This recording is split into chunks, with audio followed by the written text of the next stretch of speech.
कौन से अपराध में सम्मिलित थी या किसका मर्डर इसने किया था कि रात के 12 बजे बिना किसी सर्च वारंट कैसे आपका खून नहीं खोलता। एक बच्ची के साथ ऐसी घटना को होते देख पर कोई भी कारण आपको एक बच्ची की इज्जत के साथ खिलवाड़ करने की इजाज़त नहीं देते। एक स्पेशल इन्वेस्टिगेटिंग टीम इसके लिए ऑर्गेनाइज की जाए जो इस मामले की जांच करे। और इतनी बड़ी घटना होने के बाद अगर सभ्य समाज इसको माफ़ नहीं कर सकता तो मुख्यमंत्री नीतीश कुमार जी और उनका प्रशासन मौन क्यों है। राष्ट्रपति पद को सुशोभित करने वाली महिला अनुसूचित जनजाति वर्ग से आती है, एक आदिवासी पृष्ठभूमि से आने वाली महिला हमारे देश के सर्वोच्च पद को सुशोभित करने वाली हैं।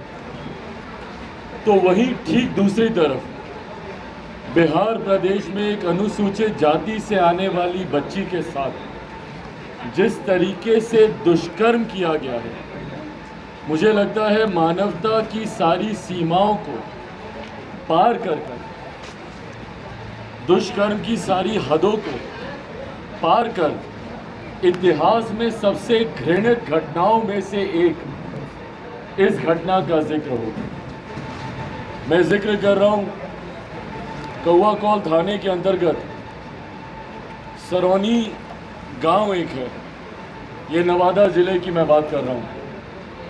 और कल हम लोग गए भी थे इस गांव में, हम लोग गए, बच्ची से हम लोगों ने मुलाकात की। घटना ये 17 तारीख की है, इसी महीने 17 तारीख की ये घटना है।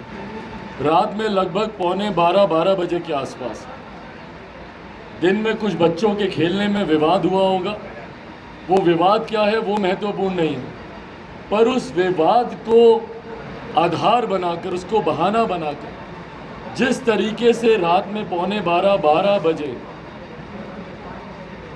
पुलिस वर्दीधारी, अब वो पुलिस के लोग थे नहीं थे मुझे नहीं पता, पर वर्दी पहनकर जो लोग वहाँ पर पहुँचे और थाना प्रभारी के नेतृत्व में कम से कम 18 से 20 लोग इस बच्ची के घर पर पहुँचते हैं। दरवाज़ा खोलने के लिए दरवाज़ा खटखटाते हैं। रात में 12 बजे स्वाभाविक है, और महिलाएं थी घर में, बच्ची अपनी ममेरी बहन के साथ और अपनी बुज़ुर्ग माँ के साथ। बच्ची का भाई, दोनों भाई यहाँ पटना में ही रहते हैं, घर में कोई पुरुष था नहीं, तो दरवाज़ा खोलने में इन लोगों को भी घबराहट हुई। वहाँ का माहौल भी उस गांव का ऐसा ही बताया जाता है, जिस वजह से दरवाज़ा खोलने में घबराहट थी। और उसके बाद दरवाज़ा जब इस बच्ची ने नहीं खोला तो दरवाजे को तोड़ दिया गया। नीले कलर का वो दरवाज़ा है, कल मैंने उसकी तस्वीरें भी साझा अपने सोशल मीडिया प्लेटफॉर्म में आप साथियों के लिए मैंने साझा भी की हैं वो तस्वीरें। दरवाज़ा तोड़ा गया, तोड़कर ये 18-20 पुलिसकर्मी तथा महिला थाना की पुलिसकर्मी जो उसको लात घुस्से मारकर बच्ची को वहाँ से भगा रही थी, कल वो सामने से फ़ोन करती है बच्ची की बहन के मोबाइल पर।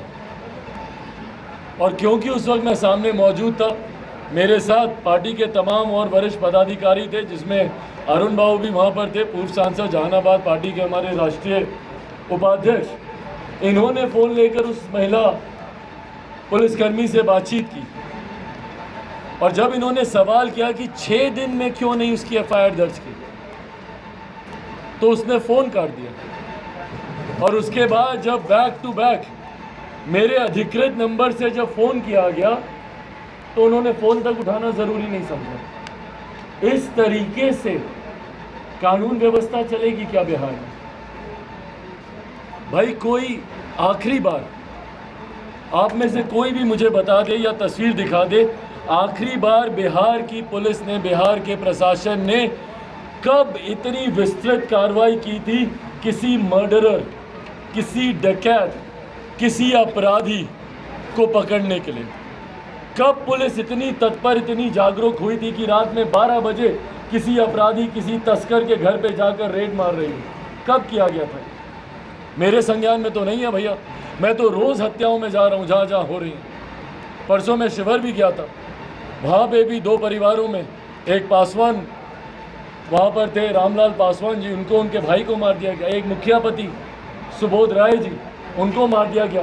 मैंने तो कहीं पर नहीं देखा, वैशाली जिले में बगल में रोज हत्या हो रही, हर जिले में हम लोग जा रहे हैं, मैंने कहीं नहीं देखा पुलिस को इतनी तत्परता दिखाते हुए। पर जिस तत्परता से उस बच्ची के घर में ये लोग घुसे, मुझे कारण बताएं ना कि क्यों, ऐसी कौन सी आतंकी थी ये, कौन से अपराध में सम्मिलित थी, या किसका मर्डर इसने किया था कि रात के 12 बजे बिना किसी सर्च वारंट के, बिना किसी अरेस्ट वारंट के, और सबसे बड़ी बात बिना किसी महिला पुलिसकर्मी के आप एक महिला के घर में पहुंचते।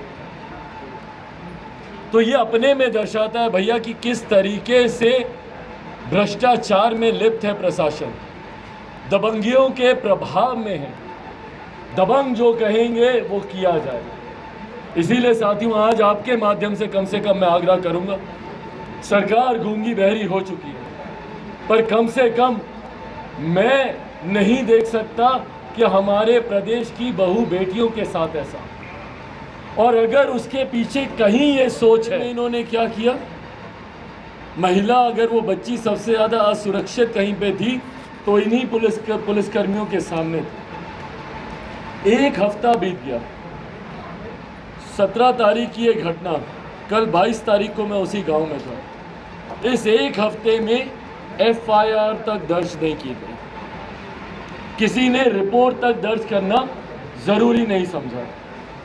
बच्ची खुद उस हालत में थाने दर थाने भागती रही, और थाने दर थाने क्यों?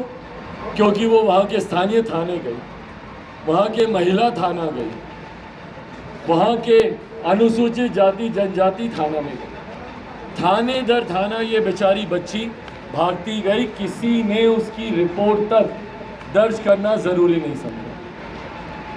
खैर, जो सामान्य थाना है वहाँ से तो अपेक्षा भी नहीं की जा सकती, क्योंकि रिपोर्ट आप उन्हीं के खिलाफ दर्ज कर रहे हैं, वही थाना के लोग इस गतिविधि में, इस कुकर्म में सम्मिलित हैं। पर महिला थाना, और मुझे ताज्जुब होता है उस महिला पुलिसकर्मी पर, जो उस महिला थाना की प्रभारी थी, कैसे आपका खून नहीं खौलता एक बच्ची के साथ ऐसी घटना को होते देख, और वो बच्ची आपके पास आती है और उल्टा वो महिला पुलिसकर्मी उस बच्ची के साथ ही गाली गलौज करके उसको उल्टा लात घूंसे मार के भिजवा देती है वहाँ से। कैसे कोई एक महिला दूसरी महिला के साथ ऐसा कर सकती है? क्या स्थानीय असामाजिक तत्वों का दबाव इतना ज़्यादा हो गया है उस पंचायत, उस गांव में, दबंग इतने हावी हो गए हैं कि बाकी सारे प्रशासन के लोग उनके सामने नतमस्तक हो गए। ये तो छोटे अधिकारी, बड़े अधिकारियों को क्या हुआ? SP साहब, वहाँ के स्थानीय SP, 6 दिन उनके इलाके में इस घटना को बीते हुआ, उन्होंने एक बार ज़रूरी नहीं समझा भैया कि मैं इसकी रिपोर्ट दर्ज कराऊं, मैं इसकी जांच करवाऊं कि बच्ची के साथ ये हुआ कैसे? उनसे मैं उम्मीद रखता हूं कि इसमें वो तत्परता दिखाए। महामहिम राज्यपाल को भी मैंने इसकी जानकारी दी है। नीडलेस टू से यहाँ के DGP महोदय और गृह सचिव और SP साहब को मैंने इसकी प्रतिलिपि दी है, पर साथ ही मैं इसकी प्रतिलिपि मैंने मानव अधिकार आयोग में भी मैंने दी है, महिला आयोग को भी मैंने इसकी जानकारी दी है, राष्ट्रीय बिहार दोनों स्तर पर, और साथ ही मैं अनुसूचित जाति जनजाति आयोग को भी दी है। इस तरीके के प्रेसिडेंट्स को सेट होने नहीं दिया जा सकता। ये कोई छोटी घटना नहीं है, और इतनी बड़ी घटना होने के बाद अगर सभ्य समाज इसको माफ़ नहीं कर सकता तो मुख्यमंत्री नीतीश कुमार जी और उनका प्रशासन मौन क्यों है? और आज मैं ईमानदारी से बोल रहा हूँ, मैं विचलित हूँ इसको देखकर।